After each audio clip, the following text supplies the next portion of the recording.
മത്സരിക്കാൻ വേണ്ടി റഹ്മാനായ റബ്ബ് പരിശുദ്ധ ഖുർആനിൽ ആവർത്തിച്ചു പറഞ്ഞ രണ്ടു കാര്യങ്ങളാണുള്ളത്. ഒന്ന് മഗ്ഫിറത്താണ്, മറ്റൊന്ന് സ്വർഗമാണ്, പാപമോചനം. നാം പാപങ്ങൾ ചെയ്യാത്തവരാണെന്ന് നമുക്ക് തോന്നുന്നുണ്ടോ? മഗ്ഫിറത്ത് ആവശ്യമില്ലാത്തവരാണെന്ന് നമുക്ക് തോന്നുന്നുണ്ടോ?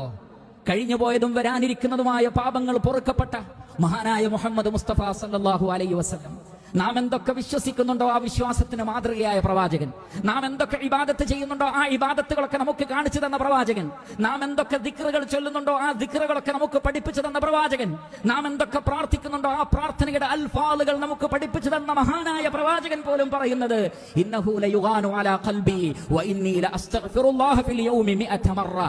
ചില സന്ദർഭങ്ങളിൽ ഞാൻ ദിക്ർ വിട്ടുപോകുന്നു, അതുകൊണ്ട് തന്നെ 100 തവണ റഹ്മാനായ റബ്ബിനോട് ഓരോ ദിവസവും ഞാൻ ഇസ്തിഗ്ഫാറിനെ തേടുന്നു എന്ന് റസൂലുള്ളാഹി സ്വല്ലല്ലാഹു അലൈഹി വസല്ലം പറഞ്ഞിട്ടുണ്ടെങ്കിൽ ഞാനും നിങ്ങളും എത്രമാത്രം മഗ്ഫിറത്തിനെ തേടണം. അതുകൊണ്ട് സാബിഖൂ ഇലാ മഗ്ഫിറത്തിൻ മിർ റബ്ബിക്കും വജന്നത്തിൻ അർദുഹാ കഅർദിസ് സമാഇ വൽ അർദ്. ആകാശഭൂമികളുടെ വിശാലതയുള്ള സ്വർഗ്ഗലോകത്തിന് വേണ്ടിയും റഹ്മാനായ റബ്ബിന്റെ മഗ്ഫിറത്തിന് വേണ്ടിയും മത്സരിച്ചു മുന്നേറുക.